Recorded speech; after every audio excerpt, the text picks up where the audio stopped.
Hello students, welcome back to psychology class. In today's video we will cover the Miller-Lyer illusion practical.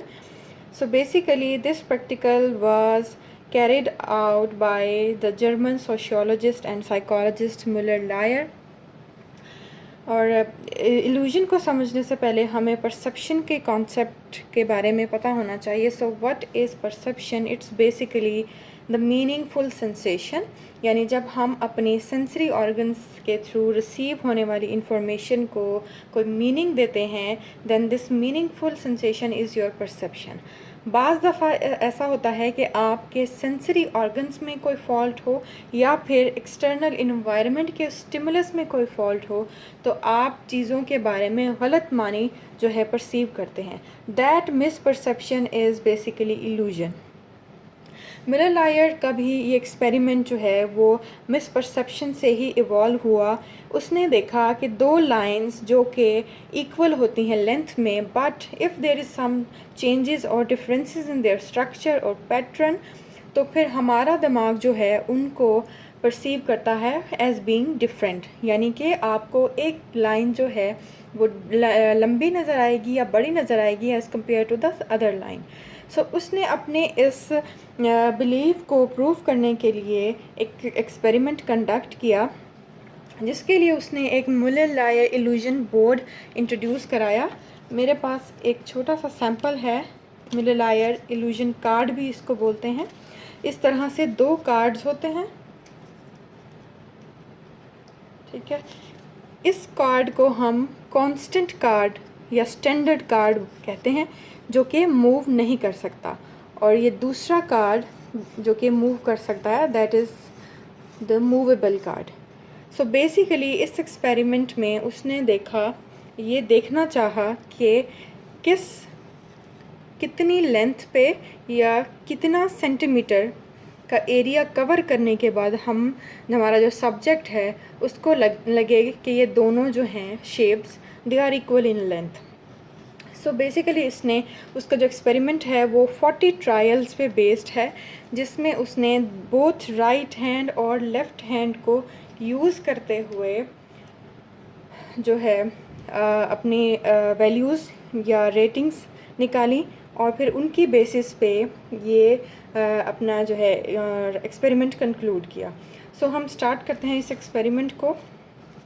इस experiment को आपको मैं सबसे पहले टेबल दिखा देती हूँ कि हमने करना किस तरीके से है, ठीक है. ये आपकी स्टैंडर्ड लाइन है which is of 60 millimetre length, ठीक है. उसके बाद आपने दूसरी जो हमारी मूवेबल लाइन है उसको दोनों हाथों को इस्तेमाल करते हुए असेंडिंग और डिसेंडिंग ऑर्डर में मूव कराना है, और टोटल 40 ट्रायल्स जो हैं वो लेनी हैं. यानी कि पहले आपने इस कार्ड को, ये जो स्टैंडर्ड है कार्ड, इसको अपने लेफ़्ट हैंड में जो है पकड़ना है. अब जब मैं इस मूवेबल कार्ड को बाहर की तरफ निकालती हूँ तो लाइन आपको बढ़ते हुए नज़र आती है, यानी कि ये असेंडिंग ऑर्डर है मूवेबल कार्ड का. तो इस तरह से 10 ट्रायल्स हमने लेनी हैं. स्टैंडर्ड कार्ड को अपने लेफ़्ट हैंड में होल्ड करना है और राइट हैंड से इस मूवेबल कार्ड को हमने असेंडिंग ऑर्डर में बढ़ाते जाना है. एंड लेट्स से कि सब्जेक्ट ने यहाँ स्टॉप कहा कि अब उसको लग रहा है कि कार्ड जो हैं both card are of equal length, तो आपने इस कार्ड के पीछे दी गई रेटिंग को नोट कर लेना है, ठीक है. इस तरह से कुछ आप रेटिंग ले सकते हैं. 20 और अप्रॉक्सीमेटली जो है ये 25 यहाँ पे वैल्यू आप दे सकते हैं, ठीक है. ये 25 आपने यानी असेंडिंग ऑर्डर में पहली ट्रायल की ये वैल्यू नोट डाउन कर ली. उसके बाद दोबारा से इस कार्ड को बंद किया, और अब दोबारा से जो है हम इसको मूव कराएंगे इन द असेंडिंग ऑर्डर, ठीक है. अब यहाँ पे स्टॉप कहा सब्जेक्ट ने, हमने पीछे जाके जो है इसकी वैल्यू नोट डाउन कर ली, दैट इज़ ऑलमोस्ट 40 मिलीमीटर. तो यहाँ पे मैं 40 मिलीमीटर रिपोर्ट कर दूँगी. इसी तरह से असेंडिंग ऑर्डर में हमने 10 ट्रायल्स ले लेनी हैं. उसके बाद अब descending order. What is descending order movement? इस कार्ड को हमने लेफ़्ट हैंड में ही होल्ड किया. अब ये मूवेबल कार्ड को मैं बाहर निकाल लूँगी. फिर अब ये लाइन जो है ये फुल अपना जो है लेंथ इसकी आपको नज़र आ रही है। जब मैं इसको अंदर की तरफ मूव कराती हूँ तो अब ये लाइन आपको कम होते हुए नज़र आ रही है। That is the descending order movement, यानी मैं अब इस तरफ मूव कराऊँगी, लाइन घट रही है, और जहाँ पे सब्जेक्ट रिपोर्ट करेगा कि स्टॉप, तो मैं यहाँ रोक दूँगी और पीछे से इसकी वैल्यूज़ नोट कर लूँगी जो कि ऑलमोस्ट 20 मिलीमीटर है। तो मैं यहाँ डिसेंडिंग ऑर्डर में 20 मिलीमीटर की वैल्यू रिपोर्ट कर दूँगी। इसी तरह से 10 ट्रायल्स जो है मैं डिसेंडिंग ऑर्डर में भी ले लूँगी। आपके बाएं हाथ की ये वैल्यूज़ थी। अब दाएं हाथ से भी एज़ इट इज़ हमने यही प्रोसीजर करना है।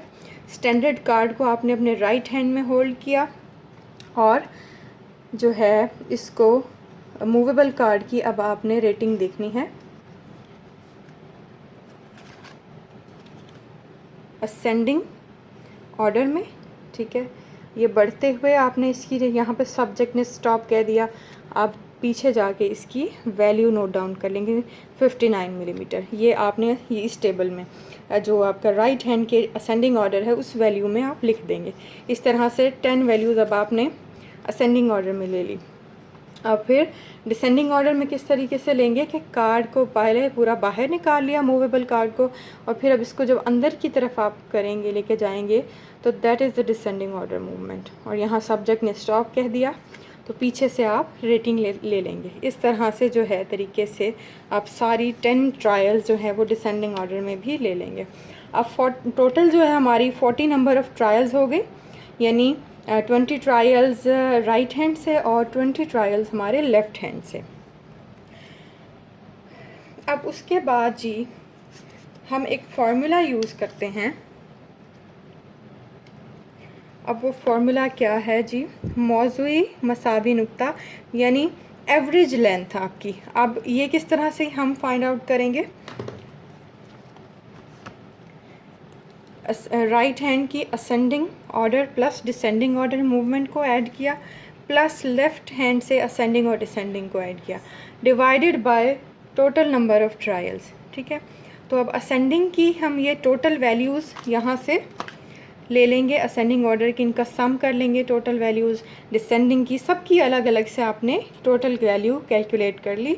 अब वो सारी वैल्यूज़ यहाँ पे आपस में ऐड कर देंगे। राइट हैंड की पहले हम असेंडिंग और डिसेंडिंग को ऐड करेंगे और इसी तरह से लेफ़्ट हैंड की वैल्यूज़ को। अब नेक्स्ट स्टेप में हम इन दोनों, अब राइट और लेफ़्ट की जो वैल्यूज़ आई हैं उनको ऐड कर देंगे, then divided by total number of trials, जो कि 40 हम ट्रायल्स ले रहे हैं। अब हमारे पास जो वैल्यू आई है that is the average length assumed by the subject. अब ये एवरेज लेंथ किस चीज़ की है? ये एवरेज लेंथ है जी आपके मूवेबल कार्ड की, यानी सब्जेक्ट ने ये परसीव किया कि हमारा जो मूवेबल कार्ड है उसकी एवरेज लेंथ लेट से 30 मिलीमीटर है। अब एरर कितना है सब्जेक्ट की परसेप्शन में, उसके लिए फार्मूला है हमारे पास। उसमें हम स्टैंडर्ड लाइन की लेंथ से जो हमारी एवरेज लेंथ आई है उसको सब्ट्रैक्ट कर देंगे। अब ये जो हमारा स्टैंडर्ड कार्ड है जो कि मूव नहीं कर सकता, इसकी लेंथ है जी 60 मिलीमीटर। ठीक है, ये पीछे आपको कार्ड दिया हुआ है और यहाँ पे इन्होंने मेंशन किया हुआ है कि जो स्टैंडर्ड कार्ड है वो 60 मिलीमीटर उसकी लेंथ है। अब 60 मिलीमीटर से हम सब्ट्रैक्ट कर देंगे हमारी एवरेज लेंथ को रिपोर्टेड बाय द सब्जेक्ट, और जो वैल्यू आएगी for example if it's 30 millimetre, तो that 30 millimeter is error in the subject's perception, means that is the subject's illusion। यानी कि सब्जेक्ट ने 60 मिलीमीटर की लाइन में से सिर्फ 30 मिलीमीटर जो है परसीव किया लेंथ को, बाकी 30 मीटर उसने परसीव नहीं किया। That is the subjects error of perception और मिस परसेप्शन।